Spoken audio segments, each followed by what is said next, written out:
Di sini saya akan lebih banyak menjelaskan media prompting, tapi dalam konteks karena saya juga mewakili tim akademi, jadi ini adalah terkait dengan akademi model dan juga tujuannya.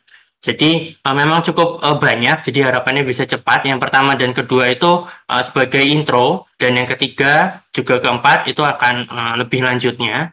Yang pertama itu terkait dengan ini sebenarnya data yang cukup menarik untuk saya gitu karena eh, di beberapa presentasi yang terdahulu itu kan sempat disinggung gitu bagaimana ketika AI itu bisa merubah banyak aspek dalam kehidupan kita termasuk juga dalam segi education ataupun dalam pendidikan dan ini cukup data yang cukup akurat karena dilakukan oleh salah satu lembaga survei juga yang dilakukan tahun 2022 lalu yang mengatakan bahwa memang dari segi AI sudah digunakan di banyak tempat, terutama dalam konteks ini di organisasi dan juga di dalam pendidikan.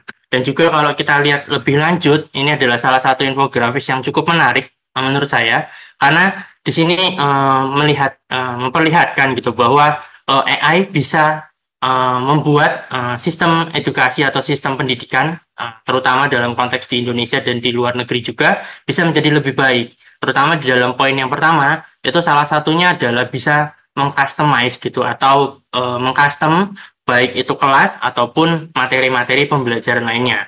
Nah dari situlah muncul satu intro gitu di mana ketika Sabda pun berkali-kali sudah memberikan beberapa presentasi terkait dengan AI dan pendidikan yang dimana terdapat 4 realitas yang saat ini terjadi gitu di mana ketika kita lihat student ataupun pelajar itu saat ini memang sedang menggunakan AI gitu atau akan menggunakan AI dan oleh sebab itu maka yang harus diperhatikan juga adalah guru yang harus bisa mengajarkan AI kepada murid-muridnya dengan efektif dan dengan bijak gitu. Lalu ketiga itu adalah harus kedua-duanya gitu. Kalau tadi pertama kan fokusnya ke student, kedua fokusnya ke teacher, dan yang ketiga itu fokusnya kedua-duanya. Maksudnya adalah ketika guru dan juga murid bisa melakukan flip classroom gitu. Maksudnya adalah kalau dulu itu memang lebih sering adalah guru yang lebih aktif gitu kan. Guru memberikan pelajaran, tapi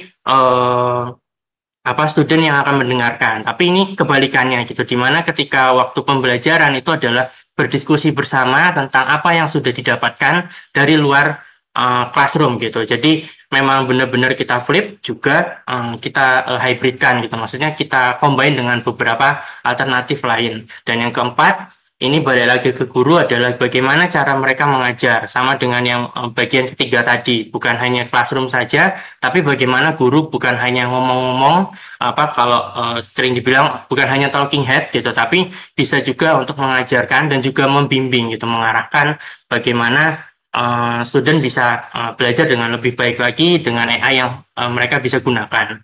Dan itu akan jadi satu fakta di mana kita harus menginvite AI di dalam kelas kita. Nah, ini yang jadi satu hal penting juga, satu hal dasar dan kunci gitu, di mana ketika dunia pendidikan sudah berubah, itu akan merubah juga yang lain gitu, entah pelayanan ataupun di gereja, itu bisa menerapkan apa yang sudah saat ini ada ataupun terjadi.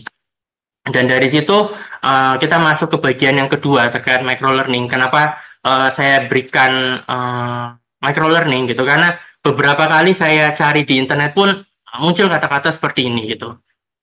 Micro learning tuh sekarang jadi cukup hype atau cukup naik daun gitu karena semasa COVID-19 itu micro learning jadi salah satu hal yang cukup menarik plus kalau bisa dibilang seru gitu karena ini akan mengatakan bahwa ini akan fokus untuk pembelajaran skala kecil, tapi yang jadi menarik adalah itu dipotong dalam segmen-segmen kecil gitu, sehingga apa yang didapat tuh nggak satu utuh, misalkan presentasi, ya udah kita harus lihat dari awal sampai akhir, enggak gitu.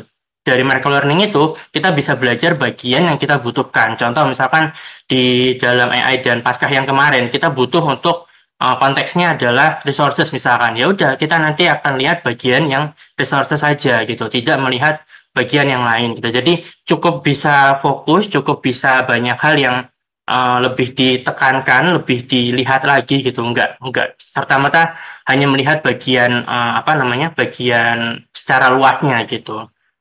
Dan ini adalah beberapa yang bisa dijadikan ide untuk pembuatan media microlearning. Beberapa mungkin tadi sudah sempat disebutkan oleh tim resources, ada video singkat, ada juga infografis, bisa juga podcast ataupun landing page dan lain sebagainya. Dan ini baru 10, sebenarnya masih ada banyak lagi, tapi nanti bisa lihat di banyak resource yang ada di internet ataupun bisa tanya langsung kayak ini juga. Dan bukan hanya dalam segi edukasi saja, tapi Sabda pun melakukan hal demikian gitu. Maksudnya Sabda pun sudah melakukan seri AI Talk ini udah dari tahun lalu. Udah dari tahun lalu yang dimana itu cukup banyak yang dilakukan mulai dari beberapa seri. Di antaranya ini saya akan bantu untuk mengkurasi karena tadi saya sempat lihat statistik beberapa orang yang baru mungkin datang pada hari ini gitu atau belum tahu itu seri AETOK itu apa, padahal itu adalah seri yang berkelanjutan gitu. Nggak bisa kita ikut media prompting tapi tanpa tahu dasarnya seperti apa gitu. Nah, di seri yang pertama ini terkait dengan seri dasar gitu. Bagaimana kita boleh atau bisa memahami mengapa kita pakai AI dan apa itu AI, juga bagaimana AI itu bisa bekerja dan untuk apa aja ya bisa bekerja. Jadi dengan seri dasar ini harapannya kita sudah dapat fondasinya karena banyak sekali loh kenapa kita harus pakai AI padahal ada teknologi lain yang bahkan internet atau Google dan lain sebagainya pun bisa gitu. Nah, mungkin dengan melihat video ini atau arsip ini bisa membantu Bapak Ibu Saudara semua juga untuk memahami lebih lanjut. Nah, yang selanjutnya itu adalah seri untuk implementasi. Jadi nanti ini bisa diimplementasikan ke pelayanan Bapak Ibu Saudara semua. Lalu selanjutnya ada seri khusus ini untuk Natal dan juga Paskah. Lalu ada seri next level ini yang sempat disinggung tadi terkait dengan strategi-strategi prompting yang sudah dilakukan. Bagaimana ketika sudah tahu fokus FOKUS itu akan next levelnya itu akan bagaimana kita buat strategi. Lalu ini yang saat ini sedang berjalan dan nanti 2 minggu lagi akan dilakukan itu adalah seri media. Nah dari situ muncul juga seri Go AI yang dimana itu bukan hanya teori aja tapi juga banyak diskusi, banyak juga prakteknya, bukan hanya workshop tapi ada hands-on-nya langsung juga. Dan itu beberapa memang yang sudah dilakukan Sabda terkait dengan microlearning dan bisa dilihat di sabda.org.